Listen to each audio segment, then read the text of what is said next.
supposed to be like. Okay, we don't need this. Because it's not going to come right. Yeah, we don't need that. Good morning. We appreciate you coming today. I know we had stiff competition with the security workshop, so I'm glad that you're able to make it. I went to the security workshop yesterday, so I can tell you everything you missed by coming to us. So I'm very happy to introduce myself and my colleagues. For those of you who don't know, I'm Paula Avioli from the School of Psychology. Thank you. We have Karen Beck from the School of General Studies. Yay! And of course, we have Fran Stavola Daly from the School of Phys Ed, Health, and Recreation, who gets the biggest billing here. Okay, so I'm going to see if all this stuff will work. There you go. So I'm glad that you came out today to talk with us about student cheating and plagiarism. We believe that this is an important issue, and we think that we can have a very interesting conversation about the topic, what we think of it, and what we can possibly do to prevent it. So just to give you an overview of what we hope to accomplish today, we're going to talk about some definitions.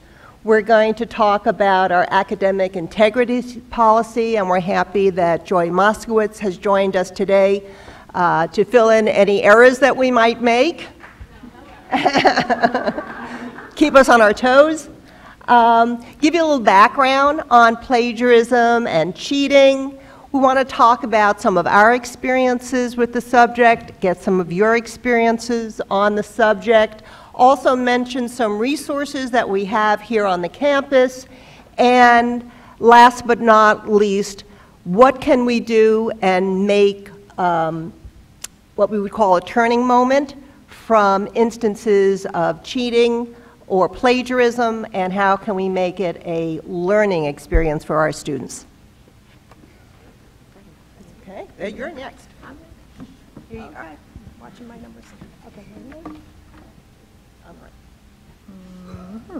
Okay, so we're going to show some cases. We're not going into a conversation about them right now because we want to have the opportunity for all of us to speak together about it.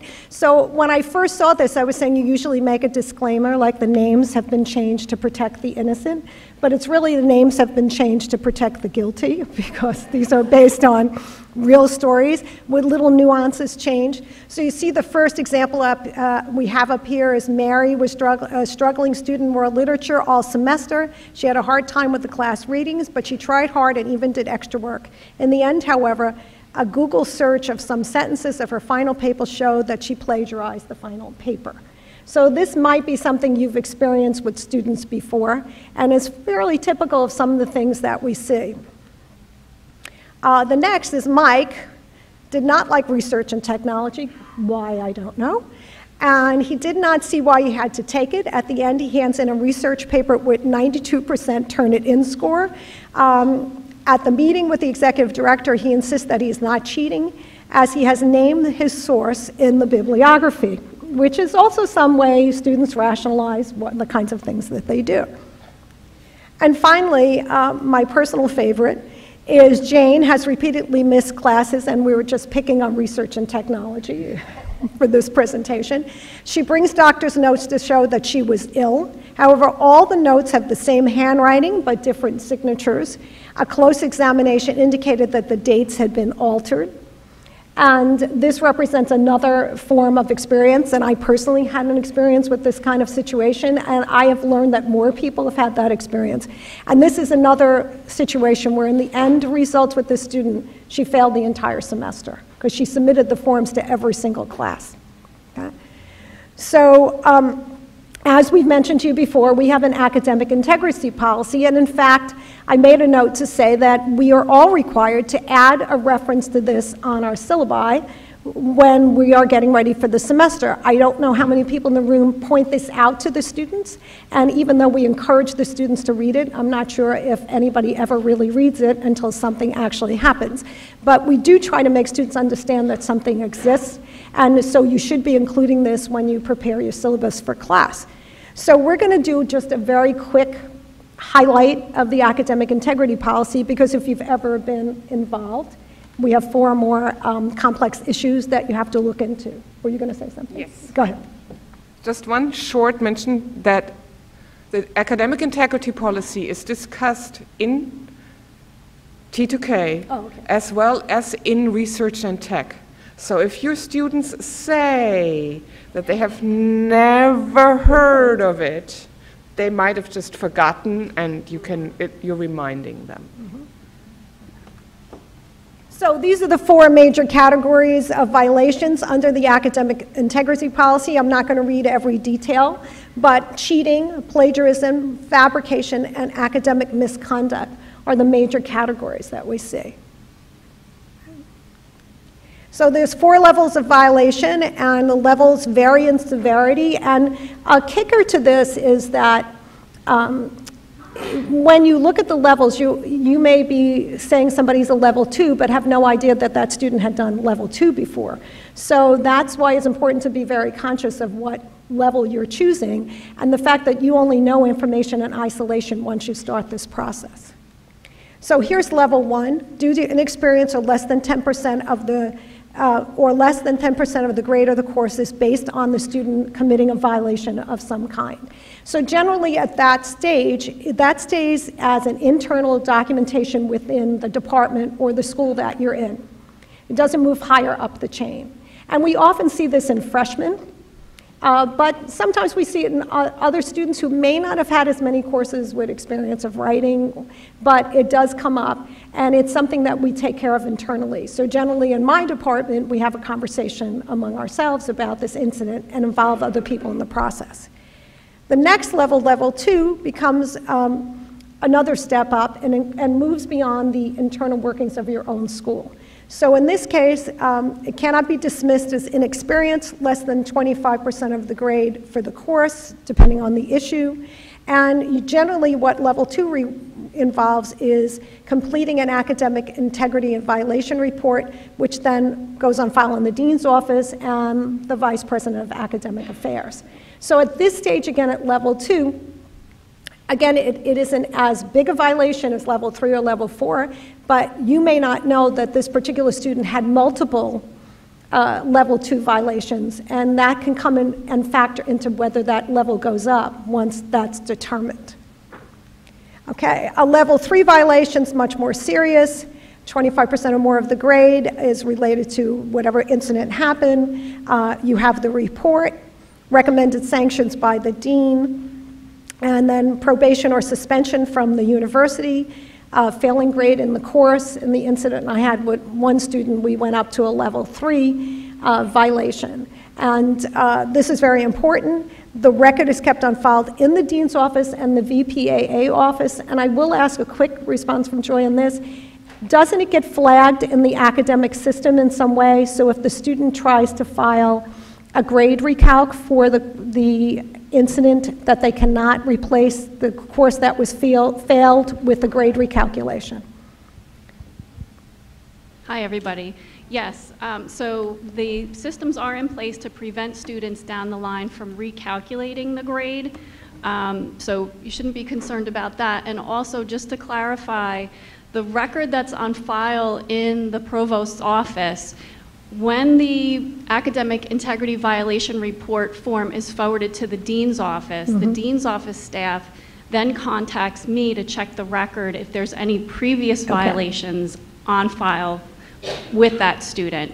This is most often an example for undergraduate students, because a student can violate a policy on a lower level, for example, in a history course, but then also, then again, maybe in research and tech or another course, and the instructors or the program wouldn't be aware of that. So not to worry, we would contact you, or the dean's office would contact you if the violation would need to be elevated.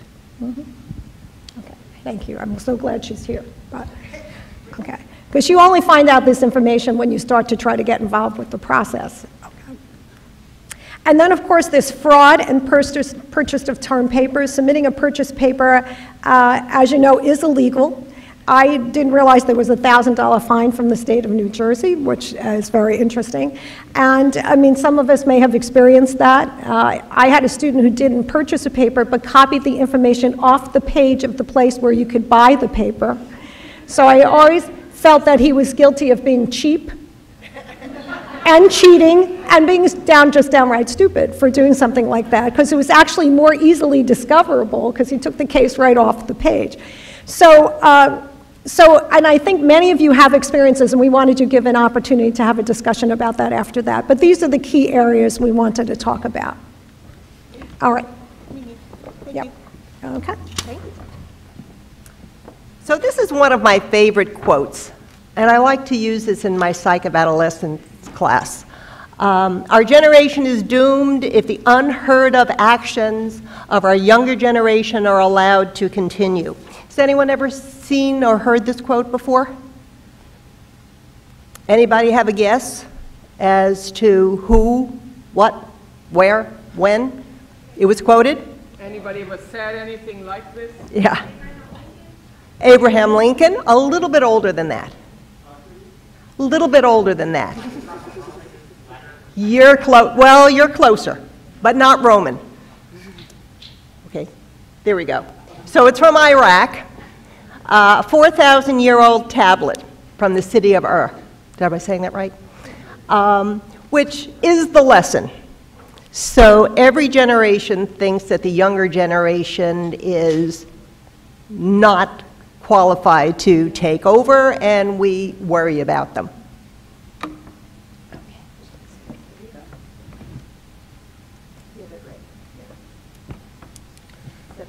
Okay, we have talked about sanctions, we have talked about the academic integrity policy, and I think now that part is done, and we should really talk about what can we do about plagiarism, what is it, why does it happen, and how can we prevent it.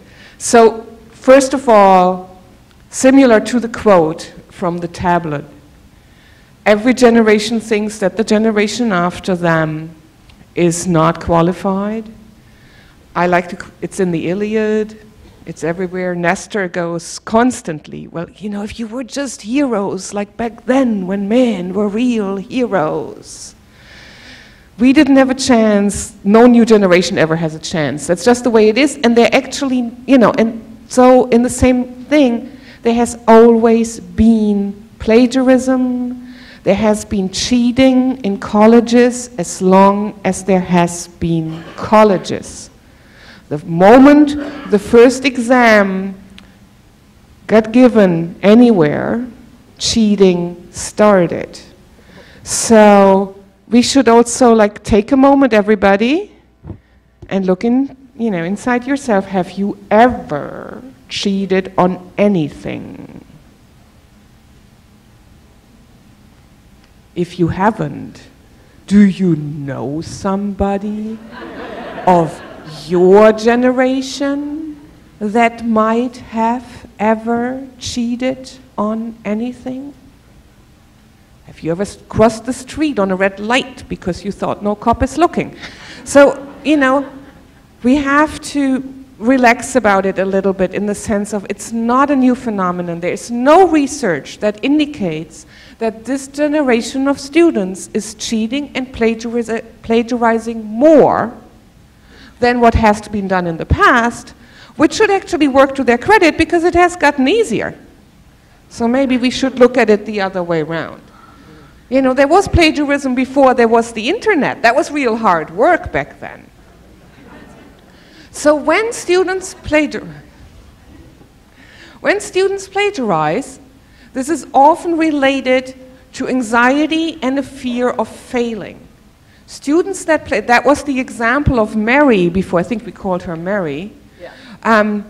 who was in a world literature class and actually was doing really well all semester and still plagiarized her final paper. And I can now say that it was one of my students. And I talked with, and she was just like, I was so overwhelmed. There was so much going on at the end of the semester. I didn't know what to do. And all my ideas were stupid. So no, they were not. Why did you think that?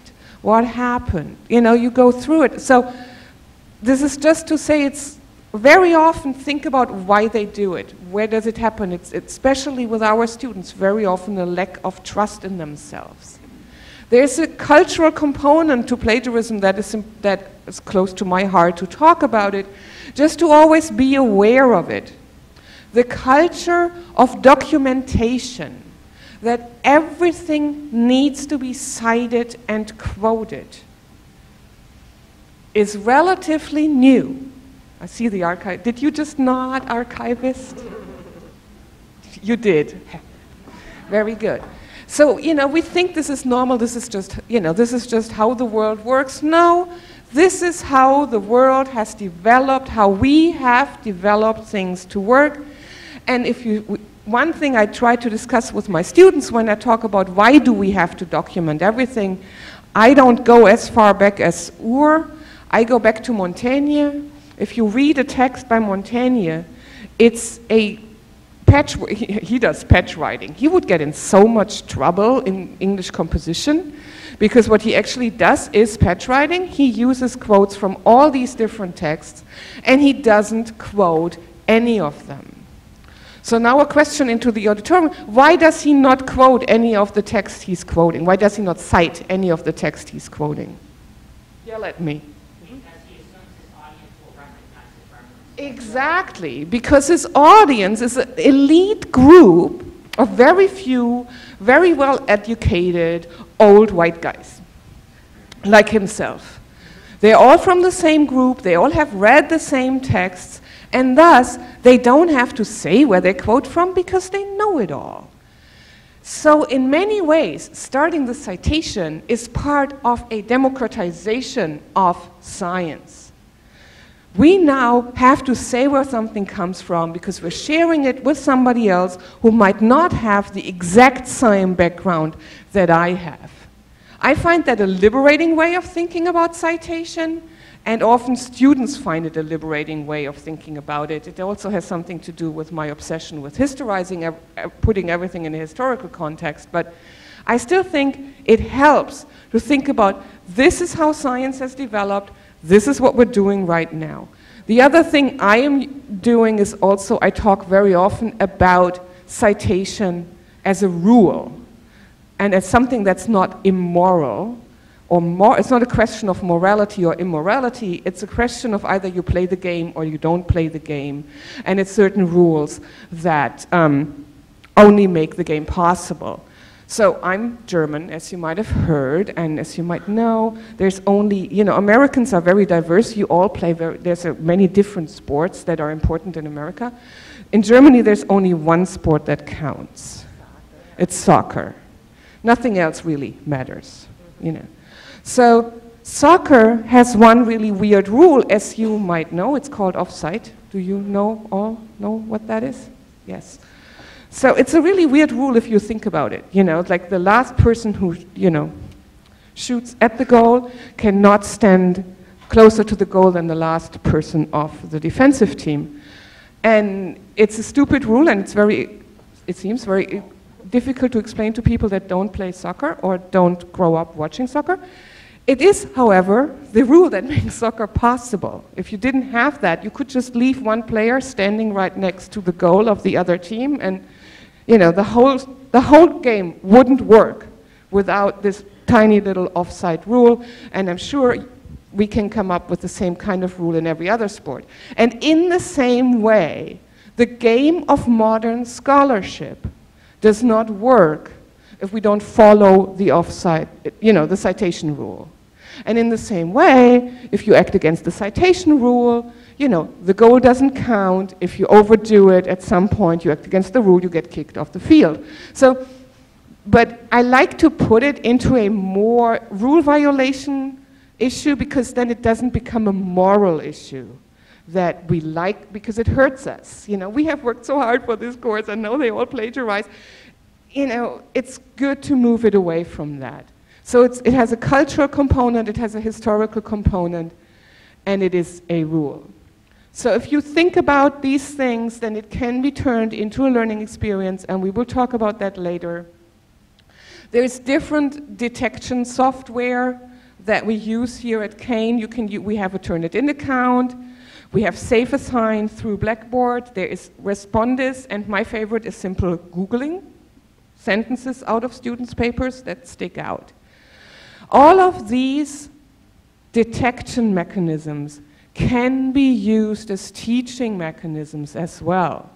Please, you know, be aware, when you use Turnitin, you can set it so your students can see their own score and then resubmit their paper, having corrected the maybe not purposeful plagiarism they had done. That way they actually learn something and they don't just get punished. There's resources to help us and, you know, support the students in this. You know, there's the Writing Center. We can't say often enough that there is the Writing Center. They, you know, offer on-site and online writing support. You can get, you know, sometimes they have time to come and talk about the difference between paraphrasing, patch writing, and plagiarism. But be aware, all your students have taken, I mean, if they're not transfer students, but all the students have taken English 1030, where they have learned the difference between paraphrasing and patch writing. They have heard these terms before. And if they come from a community college, they have learned that as well, but they have that great form of defense that they can say, well, at my old college, that didn't count. Well, it did. They're learning the same basic material at their community colleges as well. So cheating, you know, is less ambiguous than plagiarism. It's like, well, I didn't know I wasn't supposed to look at my neighbor's exam. No, I mean, that doesn't work. It's not, you know, it's not as big a deal here at Kane Union as it is at Wenzhou. The rules are very clear, and if you catch somebody cheating, I think, yeah, give them a, you know, you can still give them a second chance, but there's a little bit less of an ambiguity there. So now I want to read like a final quote, because we like reading quotes. This one is much longer, so bear with me. Many young men and women who are scrupulously honorable in other relationships of life seem to have little hesitancy in submitting themes and theses which they have not written, in bringing prepared cribs to examinations, in conveying information to one another during the course of an examination. There is a not uncommon feeling that a state of war exists between faculty member and students, partly explained by the unsympathetic attitude of some professors and partly by the rather mechanical organization involving grades, warnings, and probation. When do you think this quote was written?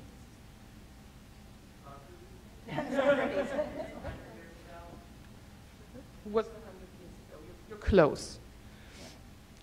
Certainly the principal cause must be, I thought it was on this page. Certainly the principal cause must be found in the failure of undergraduates to appreciate the value to themselves of a serious and conscientious intellectual effort and achievement. I think this sentence could be written constantly lately. That's like the common criticism of undergraduates nowadays. They just don't care anymore about the intellectual achievement, unlike us. We did when we were in college. We went to college just to learn. They only care about grades. So this one is from 1928. And it was written by a college administrator. That's why I like the faculty versus student war so much. But that's probably because I'm a college administrator. Okay. And we do have sources here because we did not want to plagiarize. Okay.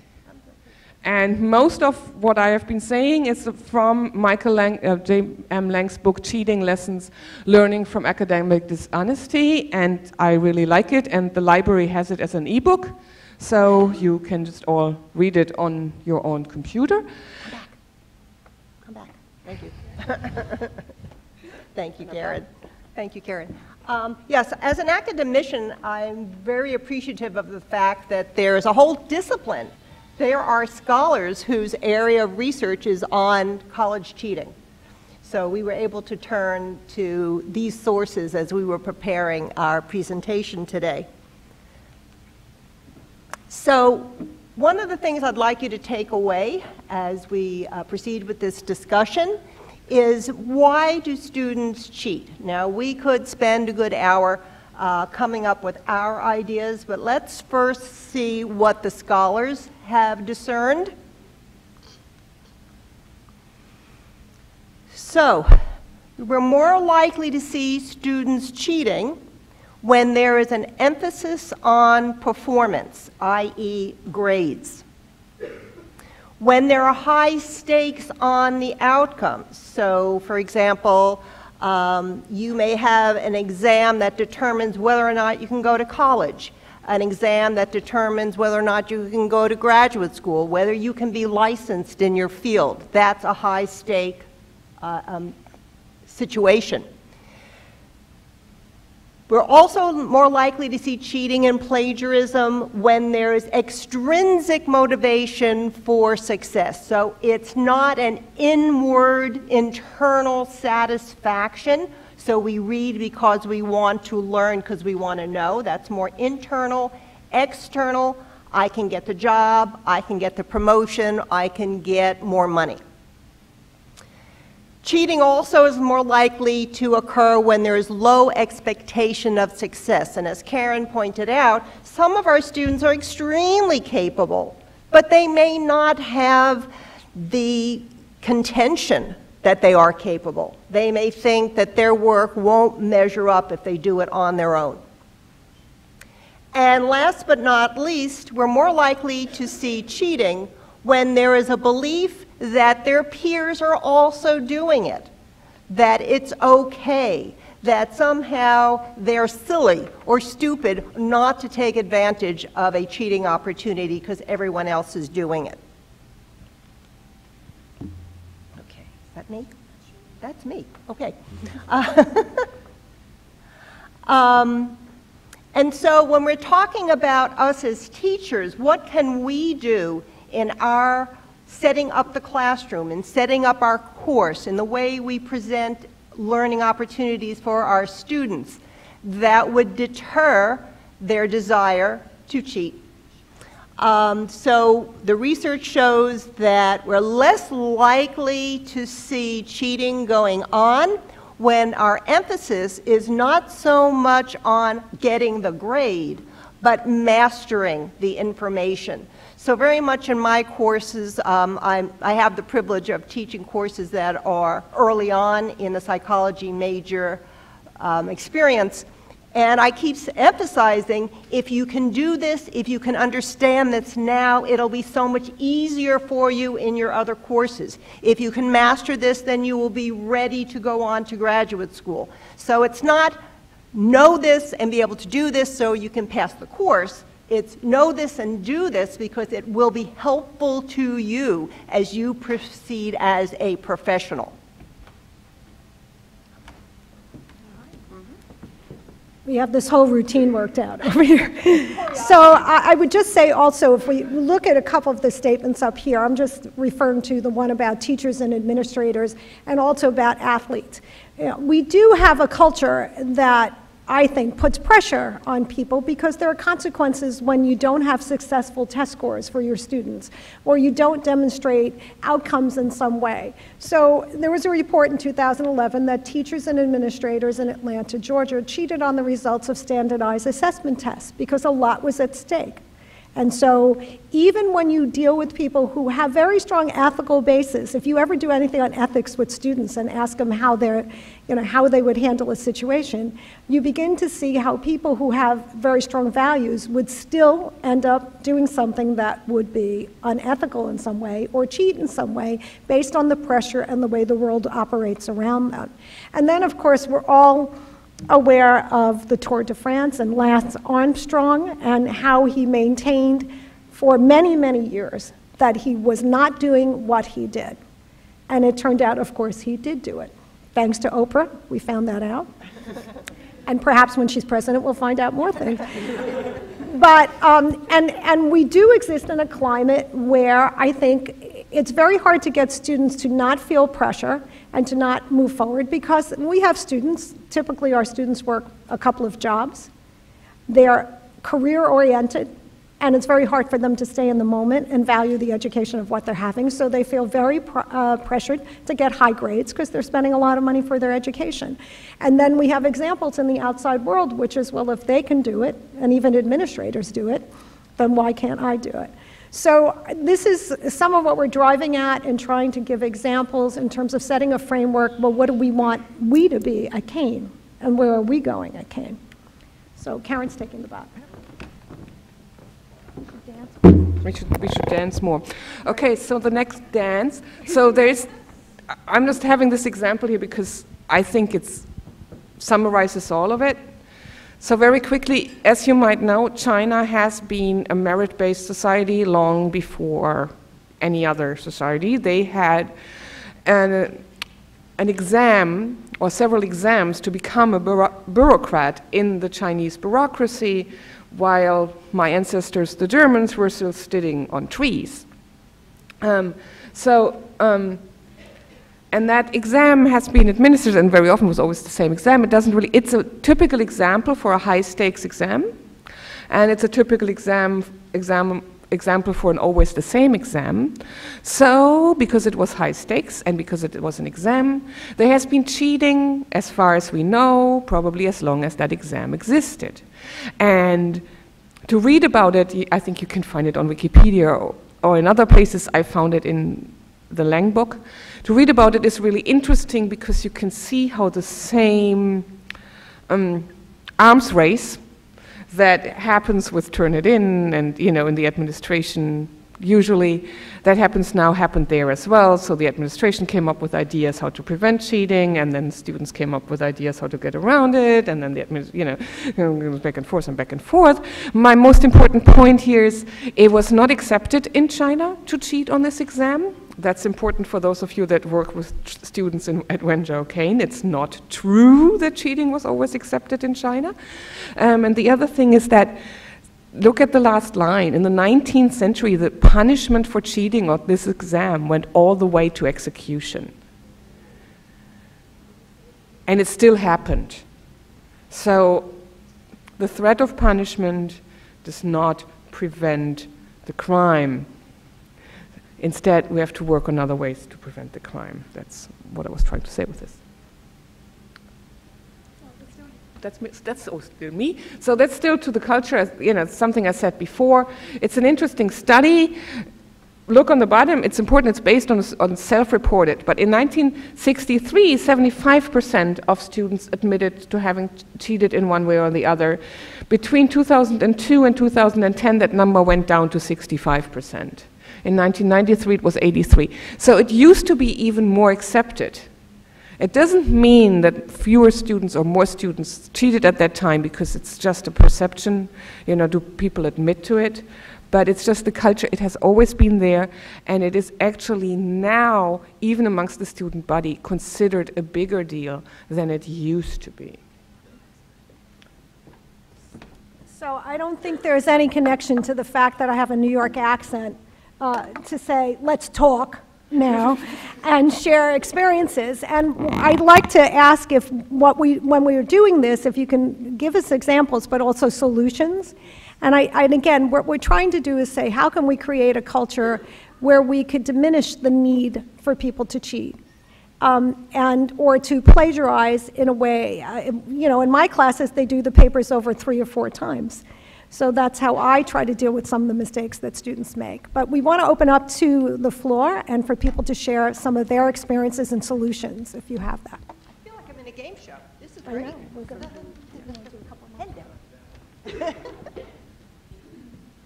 Yeah, it's just a brief question, but a kind of, pardon me, a philosophical one. Isn't in some way your presentation operating at cross purposes with itself? If on the one hand you introduce the 4 levels of cheating, or the 4 levels of punishment, the last of which is pretty drastic, and on the other hand you say, well, this is not a moral problem, it's a rule problem. And then just simply tell them, well, the problem is not that you're doing something that's wrong, it's that you're doing something that violates the rules, and then don't provide a compelling explanation for why the rules are there. Mm-hmm.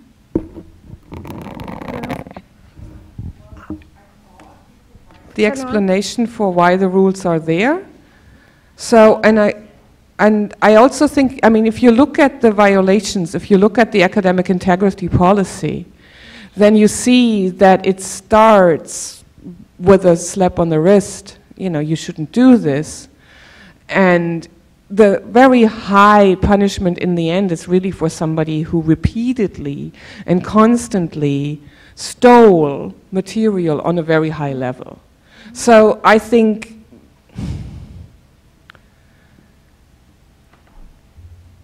is there a sort of an ambiguity in the whole thing? Is there a little bit of a contradiction in it? Yes, but I think so there in life and in the whole subject.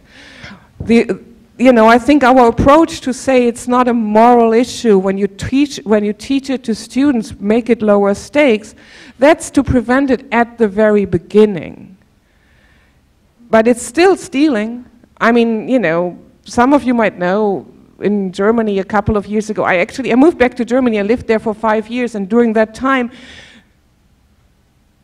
2 members of the German government had to step down, had to resign from their posts because it turned out that they had cheated in their dissertations. It has something to do with the fact that in Germany it's very, you know, it's a lot of people that get a PhD and then don't work, you know, it's like a great thing, a respectable thing to be a doctor. So you had these people and they had to step back, and one of them said, well, it wasn't plagiarism, it was sloppy citation. And a colleague of mine our librarian came up with the comparison to say, well, if plagiarism is sloppy citation, then shoplifting is sloppy buying.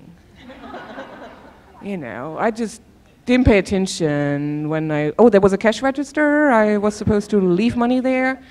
So it's not a moral issue, I think, and, you know, when students do it in the beginning, I just think to not teach it as a moral issue, but teach it as something, this is part of the game, and if you follow the rules, you are one of the players. You are one of the people that are in this game. And then, you know, you accept these rules, you play by them, and then it becomes a bigger issue. But to start right away by saying, well, if you copy from somebody else, you're a bad person. So what it...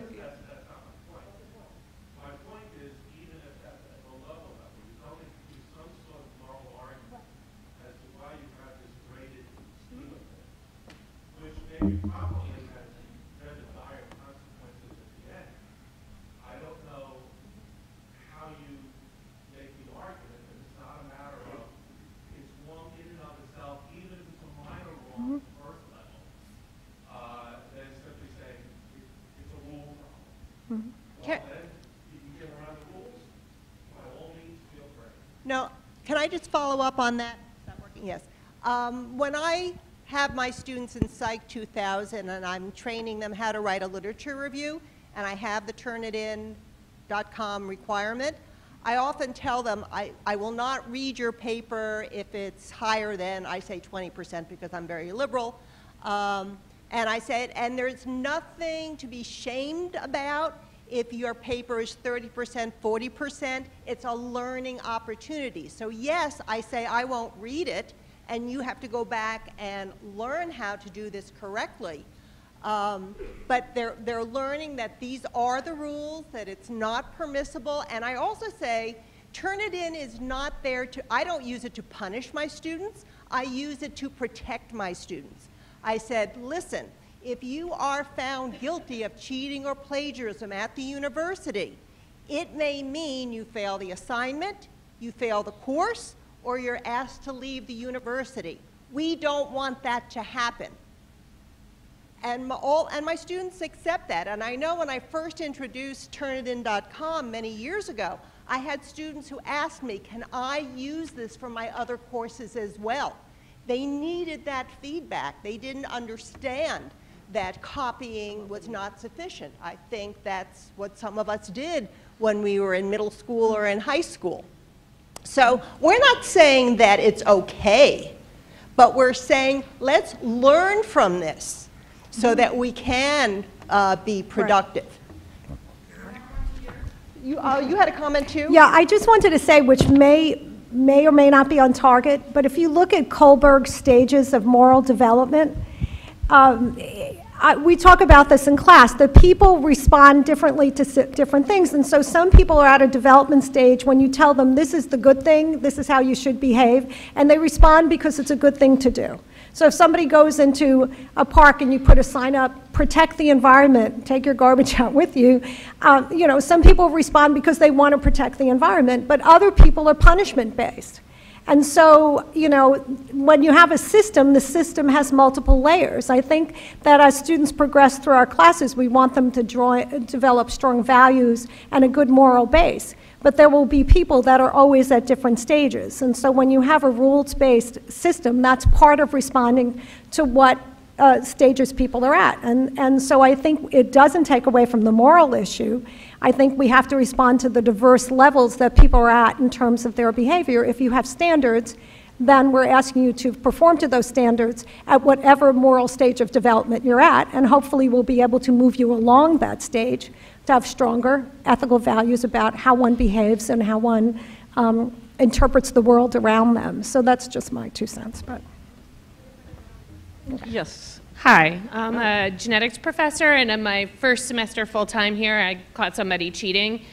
I have a couple of questions, and just some perspective. The school that I went to, every single undergrad, every single exam we took and paper we submitted, we had to sign the academic integrity policy before we even handed it in. So I was giving an exam, and some students reported to me that somebody was cheating. So as they handed in their exam, I checked all the, you know, shake your sleeves, empty your pockets, and I actually saw this student stand up and try to look in his notebook while I was distracted. So, you know, I said, you're cheating. And then one question, though, is students reported that he had attempted to cheat on the first exam, that he had asked them. So, you know, I brought it to our ED. He admitted to cheating or attempting to cheat. And then on his extra credit paper, everything was completely plagiarized, like from the first 2 Google sources, which I have to say they're really bad at cheating because even the cheaters still fail. right. But I was surprised to learn that freshmen get a pass on the first plagiarism incident. That was what I was told when I went through the system. So I'm not sure about your responsibility if a student is reporting to you that somebody else cheated. I was lucky that he admitted it. But I was also surprised that he only failed the class for cheating on 2 exams and plagiarizing on a paper. So I'm not sure what we can count when students are reporting it or with this first pass on plagiarism, and even maybe consider signing the policy, and then it's a straight to punishment.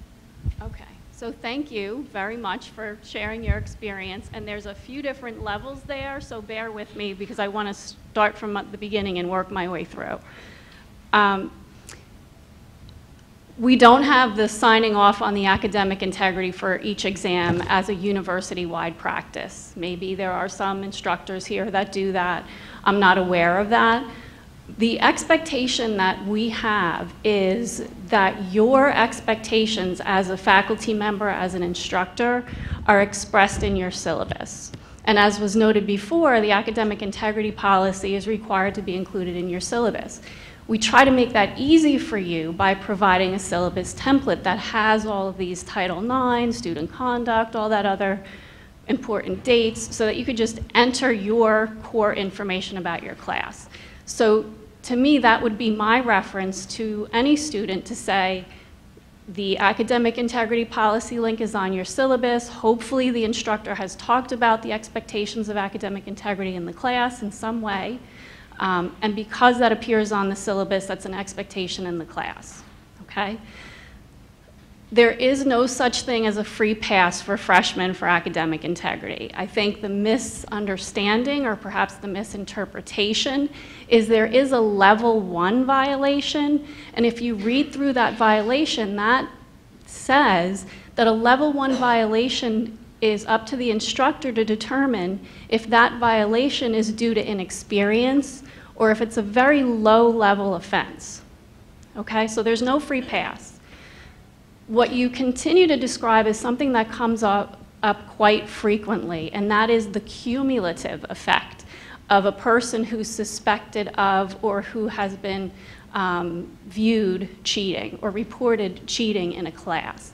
It's very important when possible, not when it seems like yours was very, the student in your class, it was very, it happened immediately one after the other. But it's very important to address each instant as soon as it happens, privately, during an office meeting session, and documenting it so that it's not a cumulative.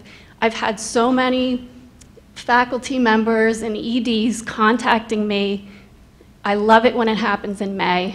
I had someone call me and say, I realize that she's scheduled to graduate next week, but she's not appropriate for this field.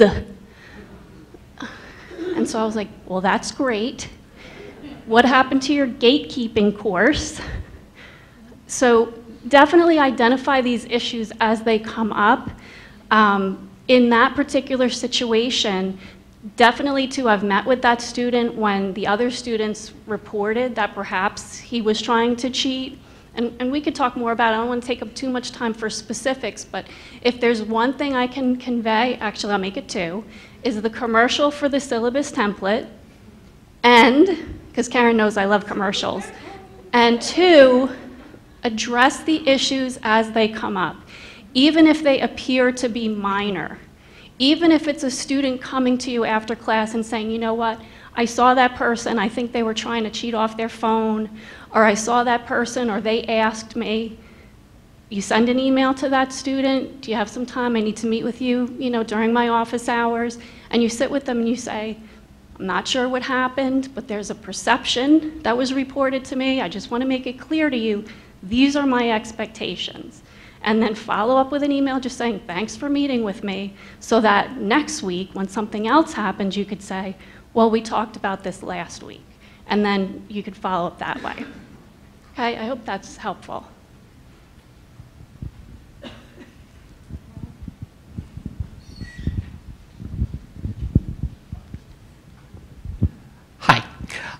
Just to follow along with that for another moment, I think it even leads into the issue of, let's say I see the student cheating. In this day and age, I think that's my word against theirs if there's no physical evidence. I mean, unless I see a little package of notes drop out of their pocket, I mean, hey, there could be a malignant faculty member who says, I'm going to accuse this kid of cheating even though they didn't do it. Those are the things that concern me. I mean, when it's plagiarism on a paper, there's a stream of objective evidence that you can use. Cheating in class is a tough one, and no one's really ever convinced me that it's all that clear. And so in the case that's saying, Mary says she saw Kate cheat, now it's even one further step removed. And what you said helps with that.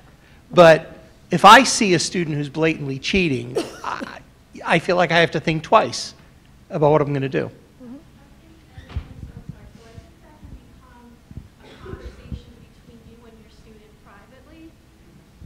There's nothing wrong with you emailing the student after class, because of course you don't want to be like, hey, What do you know, maybe some of you do, but then now that becomes an issue of the professor's harassing me or whatever the case may be, right?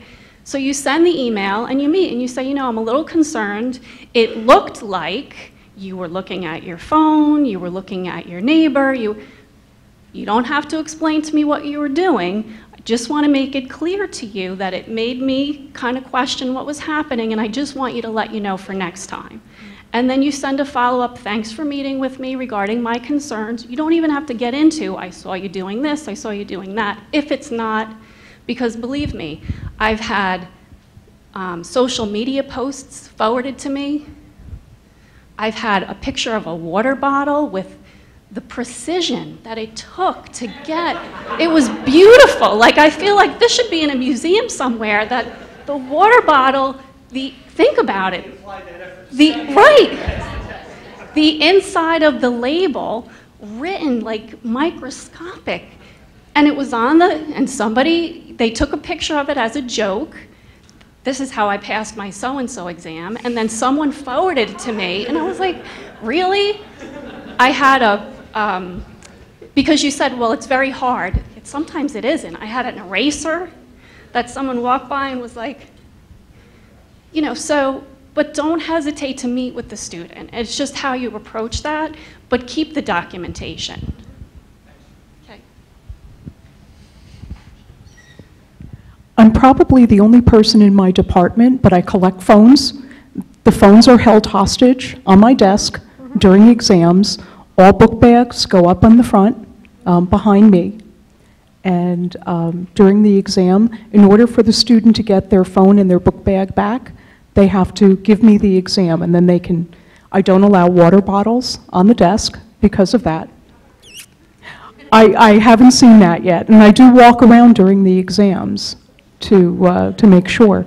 And the other thing that I found that really helps with cheating is that my exams are no more than between 5 and 10% of their grade.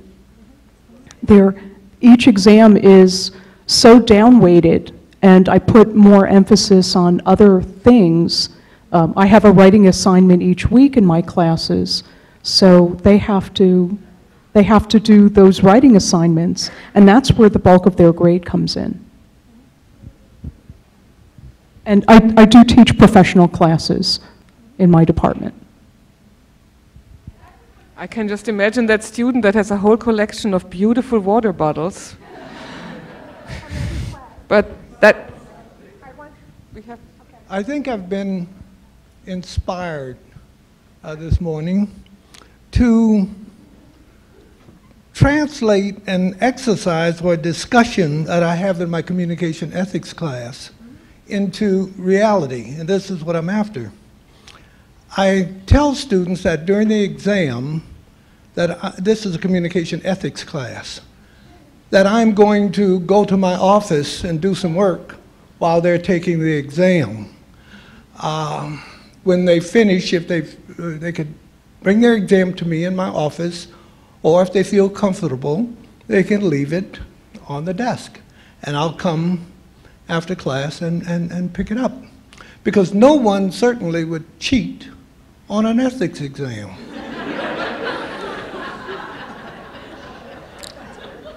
So I asked them, okay, would you cheat if I'm out of the room? And some said yes, and some said no. Next question is, should someone cheat, would you report it to me? Almost, 100% would say, no, I would not tell. The question is, how come? This is an ethics class. The answer is, well, it has nothing to do with me directly. I have no stake in this. Therefore, it's none of my business. So I try to put a stake in it. That is, we're going to grade on a curve. And those students who cheated naturally jack the curve up. So your grade become of less value.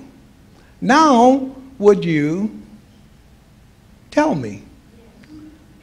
But when you tell me, you have to tell me in front of the class. All right.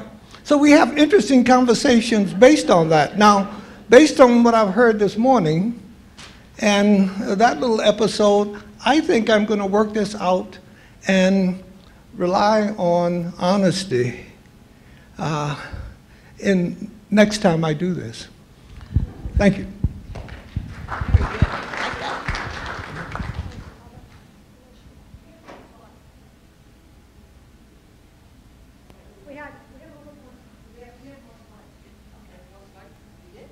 Slide 29 to 30.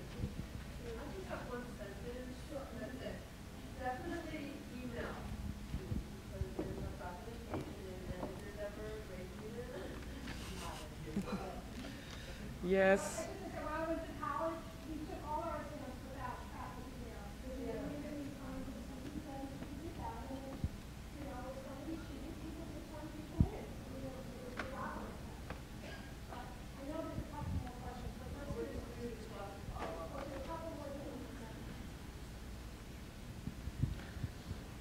So going forward, think about, how you can create a culture of academic integrity, both in the classroom and as an institution overall. And so, a little summary from the research, because we're researchers. In the right conditions, everybody cheats a little bit, except for us in the room. Peer expectations are important to students. So the peer expectation can be to master the material, but the peer expectation can also be to help each other and that everybody cheats or that everybody plagiarizes. So however we can influence that, that's an important discussion to have. And teaching oriented toward mastery is less inductive to cheating than teaching oriented toward performance. Paula had talked about that earlier. And then to go back to Brian's contradiction in the home thing, what are you in for, Grand Theft Auto? You, plagiarism. Yes, and they have the same. He just plagiarized that one. Thank you. I have one last pitch to make, and that is for... I want to pitch my video. Oh, it's not my video, but for those of you that want to have a little bit of a more entertaining approach to it, it's a little shocking to students, but it's still very entertaining. There's a plagiarism video made by the University of Bergen in Norway. It's in Norwegian, which is fun to listen to, but it has English subtitles. And yeah, so I recommend that for you to watch and make a decision if you want to watch it with your class. It's just a 5-minute video, and it's based on, it's a plagiarism carol. So you get visited by the ghost of plagiarism future. I was very pleased to see that the focus wasn't in our discussion so far as to how do we catch them in terms of cheating or plagiarism, but how can we prevent it? How can we try to set up a culture where this is not a main motivation? If we and this follows very nicely from the previous session that I attended this morning in terms of understanding our students and understanding the pressures that they're under. So perhaps people might be able to make some suggestions as to things we can do in our classrooms that would undermine a culture of cheating and plagiarism. So one of the points that was made here on your quizzes, it really doesn't pay to cheat on the quiz because it's not worth very much. So there are low stakes. And so one of the things that I do in my classes is that, gee, at the end of the semester when I give them their grades back and I enumerate all the different things that they've done maybe 10, 12 different assignments. And so for those who are better at writing, there's writing assignments. For those who are better at presentation, there are presentation assignments. There are small quiz assignments. So everybody has an opportunity to share what they know in a medium that's more conducive to them. Any other suggestions? I always look at my students,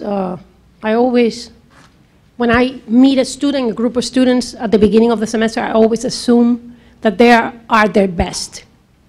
And I always tell them, we are learning together.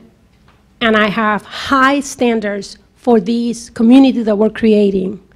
And from that moment on, that's the tone of, I'm not going into any interaction with them expecting them to do immoral things. If something happened, which has happened, I always ask them, I bring them up separately from the rest of the class, and I always ask them, I don't know what was going on there. Can you explain to me what was happening there? And if I notice inconsistency between what they're saying and their body language, I always say, you need to give back to the community of learners. And I figure out a way with them of how they're going to repay.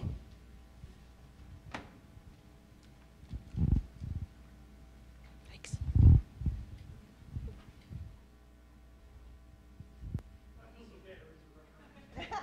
I'm getting some exercise. We have our Fitbits on. It's good. I guess my approach has always been I do all reasonable things, but don't do unreasonable things. There's a certain point at which if you can outfox me and cheat, I feel karma's a bitch and it'll catch up with you eventually. But I wanted to give a very specific example because I'm sure some people will disagree. If somebody tells me they have to go to the bathroom, I am not going to tell them that they can't. I mean, for all I know, they have a digestive upset, or they're ill, or they're pregnant, or I'm not. I mean, I'm not going to have somebody puke all over themselves because I'm trying to be a school teacher. I think in this day and age, it's I think there's a certain point where I have to trust somebody. So I don't know. I know some people will say, no, you can't go to the bathroom. I'm not prepared to take that chance. So. But that leads me to my favorite topic. Can we have one professional development at some point about why Kane students go so much to the bathroom?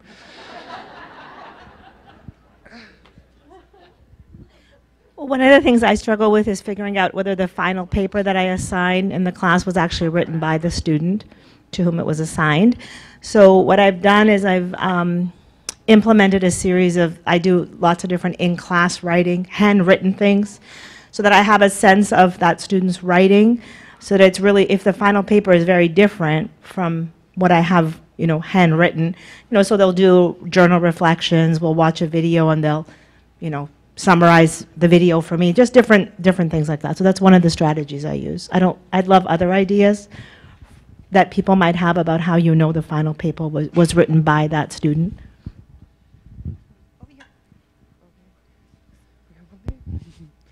Well, I would say one thing that's successful for me is to do the turn-it-in piece at the end of the semester, like you've described, but also to do a section or a day on plagiarism early in the semester. So I kind of keep plagiarism present in the class and address it at multiple points. I don't just do it once and then assume, okay, now they know and we can just move on.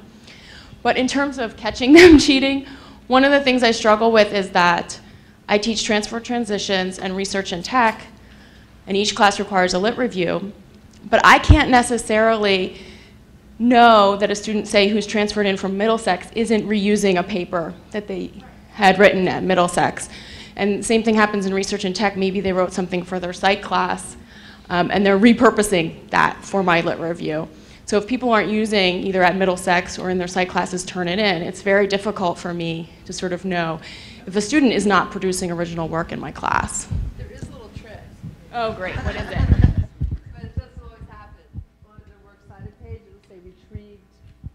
Says retrieved from, and sometimes they don't delete the date it was retrieved. So it'll say, January 2015. Right, yes. And it's a beautiful thing when that happens. So. Okay, one here.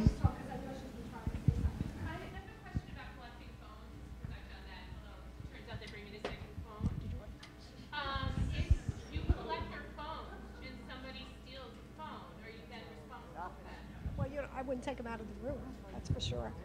I usually have a box in front of the room, and I put a towel in it so the phones are comfortable.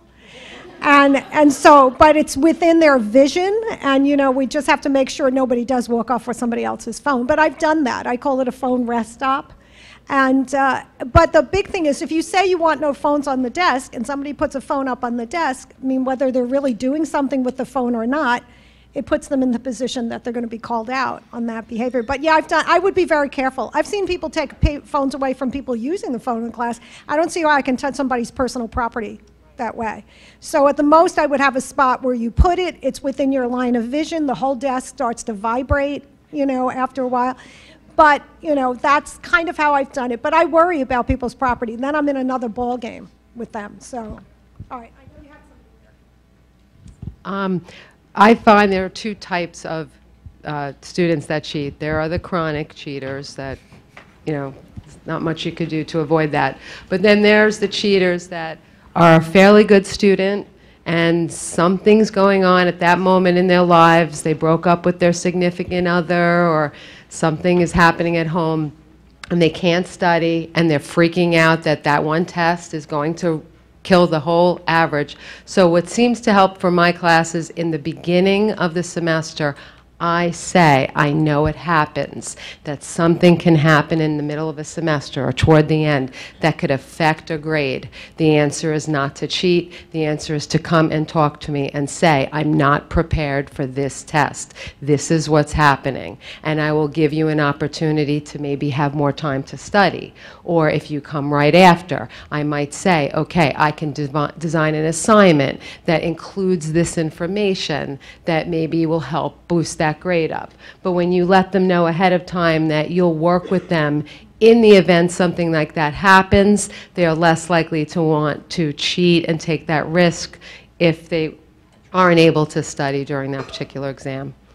And the other thing, just to give you a heads up, having a son in college and a college graduate, they're always warning me on what I should look for. I think they're worried I'm going to be ignorant in my class. And I just found out recently, now they can cheat with their watches on smartphones. So you can't tell, right? They're just their hands there, and it's right.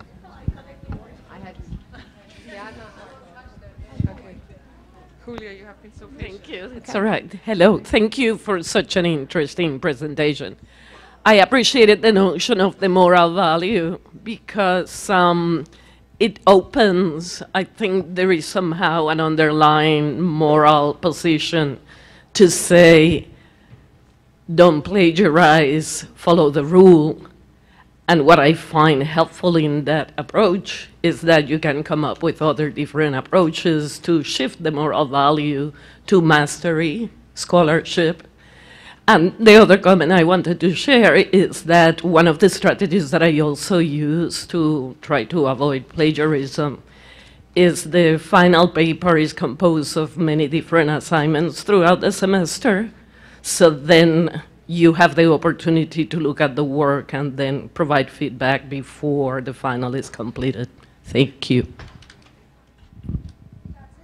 I think we're all in agreement. We want to graduate educated, socially responsible, moral individuals, and we do the best we can while we're doing it. So, but I know you all work very hard, and I want to thank you for your input and for joining us today.